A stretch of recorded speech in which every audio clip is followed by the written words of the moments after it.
Untuk mendukung Belajar Bentar, kalian bisa klik subscribe. Halo, selamat datang di Belajar Bentar. Sekarang kita akan belajar mengenai apa itu parent, child, dan instance di Godot Game Engine. Langsung saja, parent dan child adalah yang sering kalian gunakan ataupun dengar ketika menggunakan Godot. Parent artinya adalah orang tua atau indukan, dan child artinya adalah anakan. Dalam bahasa pemrograman, hubungan induk dan anak mendefinisikan struktur hierarki di mana indukan menciptakan, berisi, atau mendahului anak. Karena di Godot Engine menggunakan hierarki, yaitu struktur data, di mana node dihubungkan secara hierarki, di mana sebuah node merupakan anak dari node di atasnya atau indukannya. Sebagai contoh di sini, apakah kalian mengetahui yang mana indukan dan yang mana anakan? Misalkan di sini,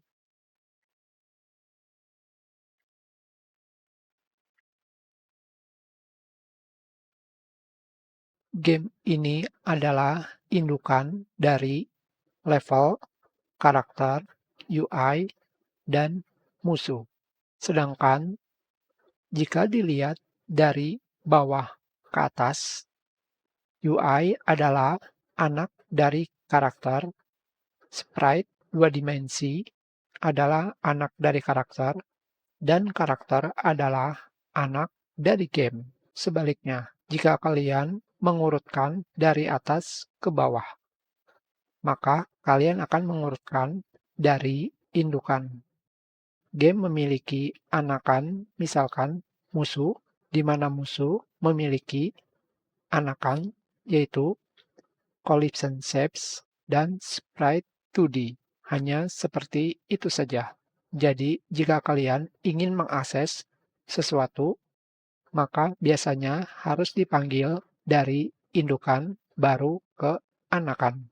Di sini, pada bagian scan, kalian bisa melihat terdapat garis di mana game memiliki anakan, level, dan interface. Jika kalian membuka, misalkan,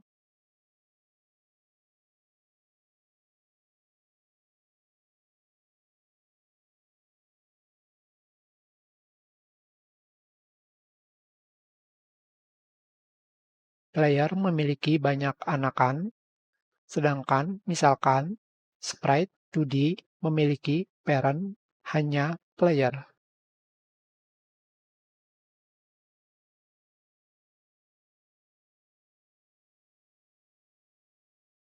Minimal hanya seperti ini, yang mana indukan dan anakan.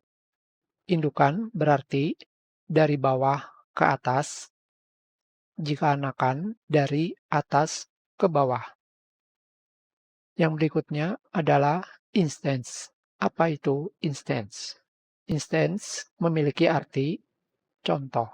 Jika kalian mencari artinya, instance memiliki arti contoh atau misalkan. Jika kalian menemukan kata instantiate, berarti memberikan contoh.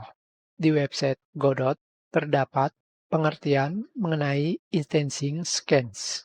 Memiliki arti, scan adalah template yang dapat kalian gunakan untuk membuat reproduksi. Dengan kata lain, kalian bisa membuatnya terus-menerus sebanyak yang kalian inginkan. Operasi atau pengerjaan ini disebut instancing. Misalkan, sebagai contoh, jika kalian mencari pada mesin pencari, arti instance pada bahasa pemrograman, contoh termudah adalah seperti ini, di mana blueprint mobil dibuat menjadi mobil asli. Blueprint adalah cetak biru. hanya coret-coretan, belum menjadi objek nyata atau sesuatu yang nyata. Sebagai contoh di sini, mobil memiliki warna, harga, kilometer, model, dan yang lainnya. Atau lebih mudahnya adalah ini adalah musuh. Musuh memiliki level, jumlah HP, MP, dan sebagainya. Dari satu musuh, kalian bisa membuat banyak musuh yang berbeda. Itulah membuat instance. Ketika blueprint itu dijadikan objek nyata atau sesuatu yang nyata, perubahan itu disebutnya membuat instance. Kita sudahi pelajaran ini. Terima kasih.